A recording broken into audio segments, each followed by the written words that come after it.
Now we are going to see the life cycle of an applet. Applet has a life cycle which has 4 stages. 4 സ്റ്റേജുകളുള്ള ഒരു life cycle ഉണ്ട് എല്ലാ അപ്ഡേറ്റുകൾക്കും. The first stage of life cycle is called born state or initialization stage. The second stage is called running stage. The third stage is called idle stage. The last stage is called dead or destroyed stage. ഇപ്പോൾ 4 സ്റ്റേറ്റുകളുള്ള ഒരു life cycle ഉണ്ട് എല്ലാ അപ്ഡേറ്റുകൾക്കും. The first stage is called initialization stage or new born stage. ഉണ്ടാകുന്ന അവസ്ഥ ഇല്ലെങ്കിൽ initialise ചെയ്യുക. നമ്മളൊരു update create ചെയ്തു, അതിന് ശേഷം നമ്മൾ റൺ ചെയ്യുന്ന സമയത്ത് ഞാൻ പറഞ്ഞു റൺ ചെയ്യാൻ വേണ്ടി നമ്മൾ അപ്ഡേറ്റ് ടാഗ് ഉപയോഗിക്കും. എങ്ങനെയാണെന്നുള്ളത് നമ്മൾ കാണും. അതുപോലെ തന്നെ നമ്മൾ ബ്രൗസർ ഉപയോഗിച്ചിട്ടാണ് നമ്മൾ റൺ ചെയ്യുന്നത്. ഇല്ലെങ്കിൽ we can also use applet viewer tool of JDK package. JDKക്കകത്ത് അപ്ഡേറ്റ് വീവർ എന്ന് പറഞ്ഞ ടൂൾ ഉപയോഗിച്ച് നമുക്ക് റൺ ചെയ്യാം. എങ്ങനെയെങ്കിലും നമ്മൾ റൺ ചെയ്യുന്ന സമയത്ത് when an applet starts running, or the first stage is called the initialization stage, and during that stage a method called init method of applet class will be called. ഒരു applet run ചെയ്യാൻ തുടങ്ങുന്ന സമയത്ത് ഏറ്റവും ആദ്യമേ അപ്ഡേറ്റിൻ്റെതായ ഒരു method ഉണ്ട്, init method. That method is not mandatory. അതൊരു മാൻഡേറ്ററി അല്ല. അപ്ഡേറ്റ് മുമ്പേ ഒരു അപ്ഡേറ്റ് നമ്മൾ കണ്ടു, പക്ഷേ അപ്ഡേറ്റിൻ്റെ അകത്ത് ആകെ ഒരു മെത്തേഡ് ഉള്ളൂ, paint method. But that method is not a method of applet class. Applet ക്ലാസ്സിന് മെത്തേഡ് അല്ല. പക്ഷെ ഡിസ്പ്ലേ ചെയ്യാൻ വേണ്ടി, അപ്ഡേറ്റ് ഡിസ്പ്ലേ ചെയ്യാൻ വേണ്ടി നമ്മൾ ഉപയോഗിക്കുന്ന ആ മെത്തേഡ് അത് AWT പാക്കേജിൻ്റെ മെത്തേഡാണ്. പക്ഷെ നമ്മൾ അപ്ഡേറ്റിൽ അത് തന്നെയാണ് ഉപയോഗിക്കുന്നത് ഔട്ട്പുട്ട് കിട്ടാനായിട്ട്. പക്ഷെ വേറൊരു മെത്തേഡ് നമ്മൾ ആ പ്രോഗ്രാമിൽ നമ്മൾ ഉപയോഗിച്ചില്ല. അപ്ഡേറ്റിൻ്റെ അകത്ത് അപ്ഡേറ്റിൻ്റെതായ ലൈഫ് സൈക്കിളുമായിട്ട് ബന്ധപ്പെട്ട മെത്തേഡ്സും അതിൻ്റെ കാര്യങ്ങളും മാൻഡേറ്ററി അല്ല. നമ്മളത് എക്സ്പ്ലിസിറ്റ് ആയിട്ട് യൂസർ അവിടെ എഴുതണം എന്ന് നിർബന്ധമില്ല. ആവശ്യം വന്നാൽ എഴുതണം, ഇല്ലെങ്കിലും അപ്ഡേറ്റ് തന്നെത്താനെ അത് കോൾ ചെയ്ത് അത് എക്സിക്യൂട്ട് ചെയ്തോളും. So the first stage is called the initialisation stage. During this stage a method of applet class called init method will be called. ഇപ്പോൾ ഒരു അപ്ഡേറ്റ് ലോഡ് ചെയ്ത് എക്സിക്യൂഷൻ സ്റ്റാർട്ട് ചെയ്യുമ്പോൾ ലോഡ് ചെയ്യുമ്പോൾ തന്നെ കോൾ ചെയ്യപ്പെടുന്ന മെത്തേഡാണ് init method. During this time all initialisation process will be taking place. ഒരു അപ്ഡേറ്റിൻ്റെ അകത്ത് നമുക്ക് കുറേ ഇനിഷ്യലൈസ് ചെയ്യാൻ പറ്റും. ഫോർ എക്സാമ്പിൾ, നമുക്കൊരു അപ്ഡേറ്റിൻ്റെ ബാക്ക്ഗ്രൗണ്ട് സെറ്റ് ചെയ്യാം. അതിനുള്ള മെത്തേഡാണ് സെറ്റ് ബാക്ക്ഗ്രൗണ്ട്. എന്നിട്ട് കളർ ക്ലാസിൻ്റെ അകത്തെ colour dot yellow, set background colour dot yellow. അപ്പം അവിടെ സെറ്റ് ചെയ്യുന്നത് യെല്ലോ ബാക്ക്ഗ്രൗണ്ട് ആയിരിക്കും. അപ്ഡേറ്റിൻ്റെ ബാക്ക്ഗ്രൗണ്ട് കളർ യെല്ലോ ആയിരിക്കും. ഫോർഗ്രൗണ്ട് കളർ നമ്മൾ ടൈപ്പ് ചെയ്യുമ്പോഴൊക്കെ കിട്ടേണ്ട കളർ എന്താണെന്നുള്ളത് set foreground colour dot set ചെയ്ത് കഴിഞ്ഞാൽ ഈ കളറായി റെഡ് കളറായിരിക്കും അവിടെ സെറ്റ് ചെയ്യുന്നത്. അപ്പോൾ ഒരു അപ്ഡേറ്റ് ഇനീഷ്യലൈസേഷൻ്റെ സമയത്ത് ലോഡായി വരുന്ന സമയത്ത് ഫസ്റ്റ് നടക്കുന്ന പ്രോസസ്സാണ് initialization. During that process, init method of an applet will be called automatically, and during this process all initialization will be taking place. എല്ലാ ഇനിഷ്യലൈസേഷൻ ടേക്കിംഗ് പ്ലേസ് എല്ലാം അവിടെ സംഭവിക്കും.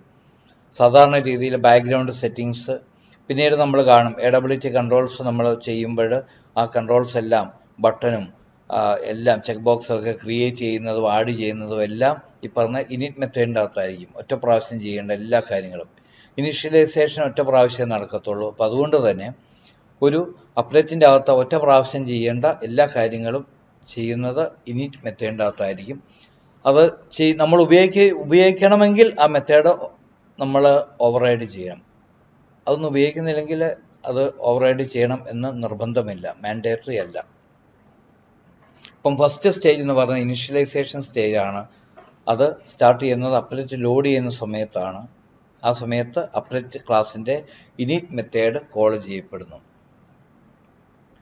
ആ ഇനിറ്റ് മെത്തേഡിൻ്റെ അകത്ത് നമ്മൾ ഇമേജുകൾ സെറ്റ് ചെയ്യാം, ഫോണ്ടുകൾ നമുക്ക് സെറ്റ് ചെയ്യാം. സെറ്റ് ഫോൺ മെത്തേഡ് ഉപയോഗിച്ച് ഫോണ്ട് സെറ്റ് ചെയ്യാം, ഇമേജസ് നമുക്ക് കൊടുക്കാം, ഇല്ലെങ്കിൽ കളർ സെറ്റിങ്സ് നടത്താം. ഇതെല്ലാം ഇനിഷ്യലൈസേഷൻ, ഓബ്ജക്റ്റ് ക്രിയേഷൻ, ഇതെല്ലാം ഇനിറ്റ് മെത്തേഡിലാണ് നടക്കുന്നത്. ഇനി after initialisation stage the applet starts running. Initialisation കഴിയുമ്പോഴാണ് അപ്ലെറ്റ് അവിടെ റൺ ചെയ്യുമ്പോഴാണ് നമുക്ക് ഡിസ്പ്ലേ കിട്ടുന്നത്. റൺ ചെയ്യുന്ന സമയത്ത് അപ്ലെറ്റ് കോൾ ചെയ്യുന്ന മെത്തേഡാണ് സ്റ്റാർട്ട് മെത്തേഡ്. അപ്ലെറ്റിൻ്റെ വേറെ മെത്തേഡാണ് സ്റ്റാർട്ട് മെത്തേഡ്. അപ്ലെറ്റ് റൺ ചെയ്യുമ്പോഴാണ് ആ സ്റ്റാർട്ട് മെത്തേഡ് കോൾ ചെയ്യും. അപ്പോൾ അപ്ലെറ്റ് സ്റ്റാർട്ട് ചെയ്യുന്ന സമയത്ത് എന്തെങ്കിലും കാര്യങ്ങൾ നടക്കണമെങ്കിൽ നമ്മൾ ആ സ്റ്റാർട്ട് മെത്തേഡിന് ഓവർറൈഡ് ചെയ്യും. ഇല്ലെങ്കിൽ മാൻഡേറ്ററി അല്ല, ഒന്നും ചെയ്യേണ്ട, മെത്തേഡ് അവിടെ എഴുതേണ്ട ആവശ്യം പോലും ഇല്ല. അപ്ലെറ്റ് സ്റ്റാർട്ട് ചെയ്യുന്ന സമയത്ത് വേറെ എന്തെങ്കിലും സംഭവിക്കണമെങ്കിൽ ആ സ്റ്റാർട്ട് മെത്തേഡിൽ നമ്മൾ കോഡ് എഴുതും. അപ്പം നമ്മൾ അപ്ലെറ്റ് സ്റ്റാർട്ട് ചെയ്യുമ്പം അത് എക്സിക്യൂട്ട് ചെയ്യും. അപ്പം സ്റ്റാർട്ട് ചെയ്ത് കഴിഞ്ഞാൽ we get display and that state is called running state. അപ്പോൾ അപ്ലെറ്റ് റൺ ചെയ്തുകൊണ്ടിരിക്കുകയാണ്, ആ സമയത്ത് അത് ഡിസ്പ്ലേ നമുക്ക് കിട്ടിക്കൊണ്ടിരിക്കും. ഇനി റൺ ചെയ്യുന്ന അപ്ലെറ്റിനെ ഒരു ബ്രൗസർ റൺ ചെയ്തുകൊണ്ടിരിക്കും. നമ്മൾ ആ ബ്രൗസർ മിനിമൈസ് ചെയ്ത് കഴിയുമ്പം അപ്ലെറ്റിനെ നമുക്ക് കാണത്തില്ല. ഇല്ലെങ്കിൽ ബ്രൗസറിലുള്ള ലിങ്ക് ക്ലിക്ക് ചെയ്ത് കഴിയുമ്പോഴത്തേനും അത് പുതിയ പേജിലേക്ക് പോകുമ്പോൾ നമുക്ക് പഴയ അപ്ലെറ്റ് അവിടെ കാണത്തില്ല. പക്ഷെ ബാക്ക് കൊടുത്ത് തിരിച്ചു വരുമ്പോഴോ മിനിമൈസ് ചെയ്ത ഒരു പേജ് മാക്സിമൈസ് ചെയ്യുമ്പോഴോ പഴയ അപ്ലെറ്റ് അവിടെ റൺ ചെയ്യുന്നതും കാണാം. അപ്പം മിനിമൈസ് ചെയ്യുമ്പോഴും ഒരു ലിങ്ക് ഉപയോഗിച്ച് വേറെ പേജിലേക്ക് പോകുമ്പോഴും the applet will be in idle state or stop state. Idle സ്റ്റേറ്റിലാണ് അപ്ലെറ്റ് നിൽക്കുക. അപ്ലെറ്റ് റൺ ചെയ്യുന്ന ഒരു ബ്രൗസറിനെ നമ്മൾ മിനിമൈസ് ചെയ്യുമ്പോൾ ആ അപ്ലെറ്റ് പെട്ടെന്ന് റണ്ണിങ് സ്റ്റേജിൽ നിന്ന് അത് ഐഡിയലായിട്ട് പോകും, തൽക്കാലം സ്റ്റോപ്പ് ചെയ്യപ്പെടുകയാണ്. അപ്പോൾ ഐഡിയൽ സ്റ്റേറ്റിലേക്ക് വരാൻ വേണ്ടി അപ്ലെറ്റ് കോൾ ചെയ്യുന്ന മെത്തേഡാണ് സ്റ്റോപ്പ് മെത്തേഡ്. അപ്പോൾ അപ്ലെറ്റിൻ്റെ ഇനിറ്റ് മെത്തേഡ് ലോഡ് ചെയ്യുന്ന സമയത്ത് ഇനിഷ്യലൈസേഷനുമായിട്ട് ബന്ധപ്പെട്ട കാര്യങ്ങൾ ചെയ്യുന്ന മെത്തേഡാണ് ഇനിറ്റ് മെത്തേഡ്. ഇനിഷ്യലൈസേഷൻ കഴിഞ്ഞ് അപ്ലെറ്റ് റൺ ചെയ്യുമ്പോൾ, റണ്ണിങ് സമയത്ത് സ്റ്റാർട്ട് ചെയ്യുമ്പോൾ അതിനുള്ള മെത്തേഡാണ് സ്റ്റാർട്ട് മെത്തേഡ്. അപ്ലെറ്റിനെ നമ്മൾ മിനിമൈസ് ചെയ്യുമ്പോഴോ വേറെ പേജിലേക്ക് ലിങ്ക് ഉപയോഗിച്ച് പോകുമ്പോഴോ അപ്ലെറ്റ് അതിൻ്റെ സ്റ്റോപ്പ് മെത്തേഡ് കോൾ ചെയ്ത് അപ്ലെറ്റിനെ ഐഡിയലാക്കി നിർത്തും, സ്റ്റോപ്പ് ചെയ്യിപ്പിച്ച് നിർത്തും. വീണ്ടും മിനിമൈസ് ചെയ്ത് മാക്സിമൈസ് ചെയ്യുമ്പോൾ വീണ്ടും സ്റ്റോപ്പ് മെത്തേഡിന് അവിടെ സ്റ്റാർട്ട് മെത്തേഡ് കോൾ ചെയ്യും, അപ്ലെറ്റ് അപ്പോൾ റൺ ചെയ്യും, റണ്ണിങ് സ്റ്റേജാണ്. മിനിമൈസ് ചെയ്യുമ്പോൾ സ്റ്റോപ്പ് ചെയ്യും, മാക്സിമൈസ് ചെയ്യുമ്പം സ്റ്റാർട്ട് മെത്തേഡ് കോൾ ചെയ്യും. എല്ലാം തന്നെത്താനെ അപ്ലെറ്റ് കോൾ ചെയ്യുന്ന മെത്തേഡാണ്. അതിൻ്റെ എക്സ്പ്ലിസിറ്റ് ആയിട്ട് നമ്മളൊന്നും കോൾ ചെയ്യേണ്ട ആവശ്യമില്ല. ഇത് അപ്ലെറ്റിൻ്റെ ലൈഫ് സൈക്കിളിൽ പെട്ടതാണ് ഈ പറഞ്ഞ init method, start method, stop method. ഇനി ലാസ്റ്റ് അപ്ലെറ്റിനെ നമ്മൾ ഡിസ്ട്രോയ് ചെയ്യുമ്പോഴും ലാസ്റ്റ് മെത്തേഡാണ് dead state. When an applet is removed completely from മെമ്മറിയിൽ നിന്ന് റിമൂവ് ചെയ്യുമ്പോഴാണ് അപ്ലെറ്റ് ഡെഡ് ആകുന്നത്. അപ്പോൾ മിനിമൈസ് ചെയ്യുമ്പം മെമ്മറിയിൽ നിന്ന് മാറുന്നില്ല, അതവിടെ ഐഡിയൽ സ്റ്റേജിലായിരിക്കുന്നേ ഉള്ളൂ. മാക്സിമൈസ് ചെയ്യുമ്പോൾ വീണ്ടും അത് സ്റ്റാർട്ട് മെത്തേഡ് കോൾ ചെയ്ത് റൺ ചെയ്യും. അതേ സമയത്ത് when we close that browser നമ്മൾ ക്ലോസ് ചെയ്ത് കളയുമ്പോൾ അപ്ലെറ്റ് കംപ്ലീറ്റ് ആയിട്ട് മെമ്മറിയിൽ നിന്നും പോകും. പിന്നെ അപ്ലെറ്റിന് നമുക്കൊന്നും ചെയ്യാൻ പറ്റത്തില്ല, because that applet will be in its dead state. പിന്നെ അതിനെ കാണണമെങ്കിൽ വീണ്ടും ആദ്യം മുതൽ സ്റ്റാർട്ട് ചെയ്യണം. അപ്പോൾ അത് ഇനിഷ്യലൈസേഷൻ സ്റ്റേജും കഴിഞ്ഞ് അങ്ങ് വീണ്ടും സ്റ്റാർട്ട് ചെയ്ത് വരത്തുള്ളൂ. അല്ലാതെ നമുക്ക് ഡെഡ് സ്റ്റേറ്റിലുള്ള ഒരു അപ്ലെറ്റിനെ നമുക്ക് പിന്നീട് അത് റൺ ചെയ്യാനായിട്ട് പറ്റത്തില്ല. During that stage a method called destroy will be called. Dead സ്റ്റേറ്റിൽ അപ്ലെറ്റ് കോൾ ചെയ്യുന്ന മെത്തേഡാണ് ഡിസ്ട്രോയ് മെത്തേഡ്. ഇനി അഞ്ചാമത്തെ സ്റ്റേറ്റ് എന്ന് പറയുന്നത് ഡിസ്പ്ലേ സ്റ്റേറ്റ് ആണ്. During display state output display ചെയ്യുന്ന സമയത്ത് applet call another method called paint. ഞാൻ പറഞ്ഞു പെയിൻറ്റ് മെത്തേഡ് എന്ന് പറയുന്നത് അപ്ലെറ്റിൻ്റേതല്ല, പിന്നെ അപ്ലെറ്റിൻ്റെ ഒരു ലൈഫ് സൈക്കിളിൻ്റെ ഭാഗമായിട്ട് അങ്ങ് വെച്ചേക്കുന്നതേ ഉള്ളൂ. Paint method is A method of AWT package. പക്ഷേ അപ്ലെറ്റിൻ്റെ ഡിസ്പ്ലേ കിട്ടുന്നത് പെയിൻറ്റ് മെത്തേഡ് ഉപയോഗിച്ചായതുകൊണ്ട് നമ്മളത് ഡിസ്പ്ലേ സ്റ്റേറ്റ് എന്നുള്ള ഒരു സ്റ്റേറ്റ് ആക്കി നമ്മൾ വെക്കുന്നു. അപ്പോൾ ഈ 5 സ്റ്റേറ്റാണ് ഒരു അപ്ലെറ്റിൻ്റെ ലൈഫ് സൈക്കിളുമായിട്ട് ബന്ധപ്പെട്ട സ്റ്റേറ്റുകൾ. ഫസ്റ്റ് സ്റ്റേറ്റ് എന്ന് പറയുന്നത് ഇനിഷ്യലൈസേഷൻ സ്റ്റേറ്റ് അല്ലെങ്കിൽ ബോൺ സ്റ്റേറ്റ്. അതിനുള്ള മെത്തേഡാണ് init method. Second running state ആണ്. Running state, during running state it will call start method.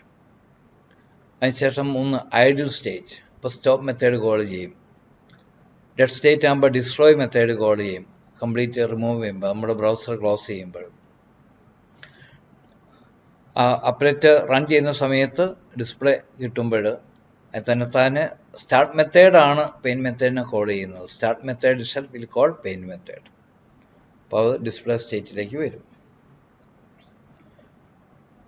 ഇപ്പം ഈ 5 സ്റ്റേറ്റുകളാണ്. അപ്ഡേറ്റിൻ്റെതായ 4 സ്റ്റേറ്റുകളും 5ാമത്തേതായിട്ട്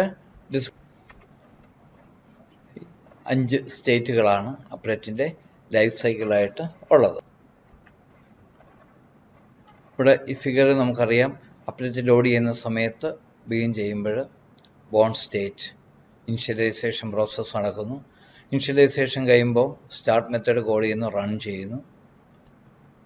റൺ മെത്തേഡ് റൺ ചെയ്യുന്ന സമയത്താണ് ഡിസ്പ്ലേ കിട്ടുന്നത്. പെയിൻ മെത്തേഡ് കോൾ ചെയ്യുന്നു. മിനിമൈസ് ചെയ്യുമ്പോഴോ ഒക്കെ സ്റ്റോപ്പ് മെത്തേഡ് കോൾ ചെയ്യുന്ന ഐഡിയലായി സ്റ്റോപ്പ് ആകുന്നു, ഐഡിയൽ സ്റ്റേറ്റിലേക്ക് വരുന്നു. വീണ്ടും മാക്സിമൈസ് ചെയ്യുമ്പോൾ അത് വീണ്ടും സ്റ്റാർട്ട് മെത്തേഡ് കോൾ ചെയ്ത് റണ്ണിങ്ങിലേക്ക് വരുന്നു. ഡിസ്ട്രോയ് മെത്തേഡ് കോൾ ചെയ്യുമ്പോൾ അല്ലെങ്കിൽ അത് അപ്ഡേറ്റിനെ നമ്മൾ ക്ലോസ് ചെയ്ത് കഴിയുമ്പോൾ it will call it's destroy method and that update will be in its dead state ആവും, ഡിസ്ട്രോയ് സ്റ്റേറ്റിലേക്ക് ആവും. ഇതാണ് അപ്ഡേറ്റിൻ്റെ ലൈഫ് സൈക്കിൾ. ഇനി ഞാൻ പറഞ്ഞു V usually run an update using update tag. Update tag ഉപയോഗിച്ചിട്ടാണ് നമ്മൾ അപ്ഡേറ്റ് റൺ ചെയ്യുന്നത് ബ്രൗസറിൽ. അതുകൊണ്ട് തന്നെ നമുക്ക് വേണമെങ്കിൽ അപ്ഡേറ്റ് ടാഗ് ബ്രൗസർ നമുക്ക് HTML പേജ് നമുക്ക് സെപ്പറേറ്റ് ഉണ്ടാക്കാം. അതിൻ്റെ അകത്ത് അപ്ഡേറ്റ് ടാഗ് നമുക്ക് ഉപയോഗിക്കാം. ഇല്ലെങ്കിൽ നമുക്ക് അപ്ഡേറ്റ് വീവറാണ് നമ്മൾ ഉപയോഗിക്കുന്നതെങ്കിൽ, JDKയ്ക്കകത്ത് വേറെ ടൂളാണ് അപ്ഡേറ്റ് വീവർ. അതുപയോഗിച്ചാണ് നമ്മൾ അപ്ഡേറ്റ് റൺ ചെയ്തെങ്കിൽ നമുക്ക് അപ്ഡേറ്റ് ടാഗ് നമുക്ക് കമൻറ്റ് ഉപയോഗിച്ച് നമ്മുടെ പ്രോഗ്രാമിൽ തന്നെ അപ്ഡേറ്റ് ടാഗ് കൊടുത്താലും മതി. ബ്രൗസർ ഉപയോഗിച്ചാണ് ചെയ്യുന്നതെങ്കിൽ ബ്രൗസറിന് നമുക്ക് വേറൊരു HTML പേജ് തന്നെ നമുക്ക് ക്രിയേറ്റ് ചെയ്യണം. HTML പേജിൻ്റെ അകത്ത് നമ്മൾ അപ്ഡേറ്റ് ടാഗ് നമ്മൾ കൊടുക്കുന്നു, വേറെ വ്യത്യാസമൊന്നുമില്ല. എവിടെയാണ് അപ്ഡേറ്റ് ഡിസ്പ്ലേ ചെയ്യേണ്ടത് അവിടെ നമ്മൾ അപ്ഡേറ്റ് ടാഗ് ഉപയോഗിക്കുന്നു. This applet tag has various attributes. Applet ടാഗിന് പല ആട്രിബ്യൂട്ട്സ് ഉണ്ട്. സാധാരണ ഒരു അപ്ഡേറ്റിന് വേണ്ടിയിട്ട് മിനിമം 3 ആട്രിബ്യൂട്ട്സ് നിർബന്ധമാണ്. അതിൽ ഒരു ആട്രിബ്യൂട്ടാണ് കോഡ്. കോഡ് എന്ന് പറയുന്നത് അപ്ഡേറ്റിൻ്റെ പേരാണ്. സാധാരണ രീതിയിൽ നമ്മൾ അപ്ഡേറ്റ് നമ്മൾ ചെയ്യുന്നു, നമ്മളതിനെ കമ്പൈൽ ചെയ്യുന്നു. സാധാ പ്രോഗ്രാം കമ്പൈൽ ചെയ്യുന്ന പോലെ നമ്മൾ കമ്പൈൽ ചെയ്യുന്നു. അപ്പോൾ നമുക്ക് ഡോട്ട് ക്ലാസ് നമുക്ക് കിട്ടും. ആ ക്ലാസ് നെയിം ആണ് കോഡ്. അപ്ഡേറ്റ് കോഡ് എന്ന് പറയുന്നത് ഏത് ജാവ ക്ലാസ് ആണ് അപ്ഡേറ്റ് ആയിട്ട് റൺ ചെയ്യാൻ പോകുന്നത്, ഏത് കോഡാണ്. അതുകൊണ്ട് കോഡെന്ന് പറയുന്ന ആട്രിബ്യൂട്ടിൻ്റെ അകത്ത് നമ്മൾ ആ അപ്ഡേറ്റിൻ്റെ കമ്പൈൽ ചെയ്ത ക്ലാസ് ഉള്ള ആ ക്ലാസ് നമ്മൾ എഴുതുന്നു. പിന്നെ നിർബന്ധമായിട്ട് വേണ്ടത് വിഡ്ത്തും ഹൈറ്റുമാണ്. എന്തുമാത്രം ഹൈറ്റിലാണ് ആ അപ്ഡേറ്റ് ഡിസ്പ്ലേ ചെയ്യേണ്ടത്, പിക്സൽസ് നമ്മൾ കൊടുക്കുന്നു. ഈ 3 മാൻഡേറ്ററി ആണ്. ബാക്കിയൊന്നും മാൻഡേറ്ററി അല്ല. പക്ഷേ എങ്കിലും അപ്ഡേറ്റ് ടാഗിനെ കുറിച്ച് ചോദിച്ചാൽ ബാക്കിയോട് എഴുതണം. V can also use code base attribute. Code base നമ്മൾക്ക് കൊടുക്കാം when we run A remote update. Remote update ആണ് റൺ ചെയ്യണമെങ്കിൽ നമ്മൾ ഉപയോഗിക്കുന്ന ആട്രിബ്യൂട്ട് കോഡ് ബേസ് ആണ്, കോഡല്ല. അപ്പോൾ ഈ കോഡ് ബേസിൻ്റെ അകത്ത് നമ്മൾ ആ URL ആണ് കൊടുക്കുന്നത്. അപ്ഡേറ്റ് എവിടെയാണെന്നുള്ള URL നമ്മൾ കൊടുക്കുന്നു. ലോക്കൽ അപ്ഡേറ്റ് ആണ് റൺ ചെയ്യണമെങ്കിൽ നമ്മൾ കോഡ് കൊടുത്താൽ മതി, അപ്ഡേറ്റിൻ്റെ പാത്ത് കൊടുത്താൽ മതി, എവിടെയാണെന്ന് വെച്ചാൽ. ഇനി Alt is another attribute. Alternate text അത് ഡിസ്പ്ലേ ചെയ്യാനാണ്. ഏതെങ്കിലും പഴയ ബ്രൗസറിൽ അപ്ഡേറ്റ് റൺ ആയില്ലെങ്കിൽ അതിന് പകരം അവിടെ ഡിസ്പ്ലേ ചെയ്യപ്പെടേണ്ട ടെക്സ്റ്റ് എന്തെങ്കിലും വേണമെങ്കിൽ അതവിടെയാണ് ഓൾട്ടർനേറ്റ് ടെക്സ്റ്റ്. ഇത് നെയിം അനദർ ആട്രിബ്യൂട്ടാണ്. അപ്ഡേറ്റിന് പേര് കൊടുക്കാം. അപ്ഡേറ്റ് കമ്മ്യൂണിക്കേഷനൊക്കെ ചെയ്യണമെങ്കിൽ അപ്ഡേറ്റിന് പേര് കൊടുക്കും. പേര് വെച്ചിട്ടാണ് കാര്യങ്ങൾ നടക്കുക. ഇപ്പോൾ name attribute is use to give a name for applet. വിഡ്ത്തും ഹൈറ്റും നിർബന്ധമുള്ള 2 അപ്ഡേറ്റിൻ്റെ വിഡ്ത്തും ഹൈറ്റും ഡിസ്പ്ലേ ചെയ്യുന്നു. പിന്നെ ഇത് നിർബന്ധമല്ല, അലൈൻമെൻ്റ് ഉണ്ട്. അലൈൻ, സെൻറ്റർ, ലെഫ്റ്റ് അങ്ങനെയൊക്കെ കൊടുക്കാം. വി സ്പേസും എച്ച് സ്പേസും. അപ്പലേറ്റ് ഡിസ്പ്ലേ ചെയ്യുമ്പോൾ വെർട്ടിക്കൽ സ്പേസ് എന്തെങ്കിലും ഇടണമെങ്കിൽ അത്, ഹൊറിസോണ്ടൽ സ്പേസ് എന്തുമാത്രം മാറിയാണ് ഡിസ്പ്ലേ ചെയ്യേണ്ടതെന്നുള്ളത് അത്. അതുപോലെ തന്നെ വേറൊരു പ്രധാനപ്പെട്ട ആട്രിബ്യൂട്ടാണ് പരം. അപ്പലേറ്റ് ടാഗിൻ്റെ അകത്ത് നമ്മൾ പരം ഉപയോഗിച്ച് നമ്മൾ നെയിമും വാല്യൂവും കൊടുത്താൽ നമുക്ക് ഈ പറയുന്ന പാരാമീറ്റർ നെയിം ഉപയോഗിച്ച് നമുക്ക് വാല്യൂ നമുക്ക് ഗെറ്റ് ചെയ്ത് ഡിസ്പ്ലേ ചെയ്യാനായിട്ട് പറ്റും. അത് നമ്മളത് ലാബ് ചെയ്യുമ്പോഴത്തേനും നമ്മൾ പഠിക്കും. അപ്പം ഈ പറയുന്ന ഇത്രയും ആട്രിബ്യൂട്ട്സ് ആണ് ഒരു അപ്ലേറ്റ് ടാഗിനുള്ളത്. പക്ഷെ നിർബന്ധമായിട്ട് വേണ്ടത് കോഡും വിഡ്ത്തും ഹൈറ്റുമാണ്. ബാക്കിയുള്ളത് അതാത് സാഹചര്യം അനുസരിച്ച് നമ്മൾ അപ്ലേറ്റിൻ്റെ അകത്ത് നമ്മൾ ഉപയോഗിക്കുന്നു.